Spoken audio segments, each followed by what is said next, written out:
Hello అండి, ఈరోజు మన ఛానల్లో స్పెషల్ రెసిపీ వీడియో వచ్చేసి విలేజ్ స్టైల్లో చుక్కకూర పచ్చడి ఎలా ప్రిపేర్ చేసుకోవాలో చూపించబోతున్నాము.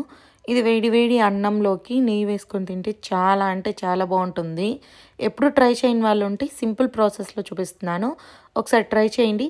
ప్రాసెస్లోకి వెళ్ళే ముందులో వీడియోని ఒకసారి లైక్ చేసి ఛానల్ సబ్స్క్రైబ్ చేయండి.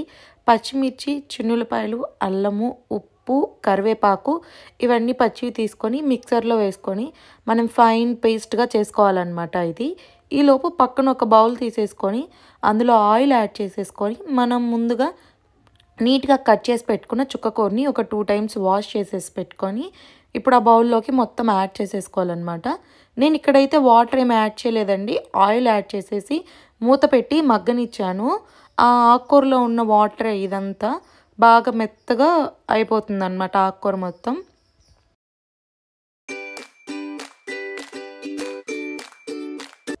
ఆకుకూర బాగా మెత్తగా ఉడికిన తర్వాత మనం ముందుగా మిక్సర్లో ఫైన్ పేస్ట్గా చేసుకున్న పచ్చిమిర్చి పేస్ట్ని ఇందులో యాడ్ చేసేసుకొని బాగా మిక్స్ చేసేసుకొని పొయ్యి మీద పెట్టేసుకొని ఒక 5 to 10 minutes వరకు దగ్గరుండి మగ్గనిచ్చుకోవాలన్నమాట.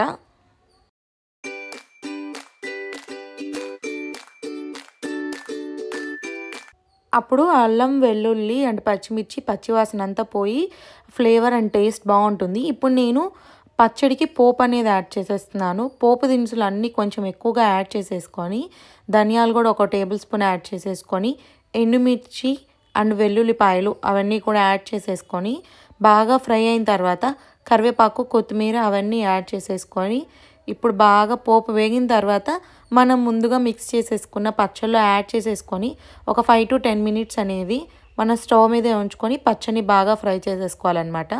పచ్చడి ఎక్కువ రోజులు నిల్వ ఉండాలంటే ఆనియన్స్ని ఇలా పోపులో ఫ్రై చేసేసుకొని యాడ్ చేసేసుకుంటారు. లేదు ఆ రోజు వరకు ఫ్లేవర్గా టేస్ట్గా తినాలనుకుంటే పచ్చి ఆనియన్స్ని సన్నగా కట్ చేసేసి పచ్చళ్ళలో యాడ్ చేసేసుకుంటారనమాట. స్టవ్ ఆఫ్ చేసేసి దించేసిన తర్వాత అప్పుడు మనకేంటంటే పచ్చి ఆనియన్స్ కదా, పచ్చి వాసన రాకుండా అంటే పచ్చడి పాడైపోకుండా ఉంటుంది. పచ్చడి ఒక రోజు 2 రోజులు ఉండాలి అనుకుంటే మాత్రం ఇలాగ పోపు ఫ్రై చేసేసుకొని ఆనియన్స్ని 50% ఫ్రై చేసేసుకొని పచ్చళ్ళలో యాడ్ చేసేసుకుంటారు. వేడి వేడి అన్నంలో కానీ ఎప్పుడైనా కానీ స్పెషల్గా ఏదైనా రైస్ చేసేసుకున్నప్పుడు కూడా రైస్లో కూడా బాగుంటుంది. ట్రై చేయండి. మీరు కనుక చెప్పిన ప్రాసెస్ ఫాలో అయిపోయి కరెక్ట్గా టిప్స్ ఫాలో అయిపోయి కానీ ఈ రెసిపీ కనుక ట్రై చేసేస్తే దీని ముందల గోంగూర కూడా సరిపోదు, అంత బాగుంటుంది ఈ చుక్కకూర పచ్చడి. మీరు ఎప్పుడూ ట్రై చేయకపోతే ఒకసారి నేను చెప్పిన ప్రాసెస్లో ట్రై చేయండి. ఎలా ఉందో కమెంట్ చేయండి.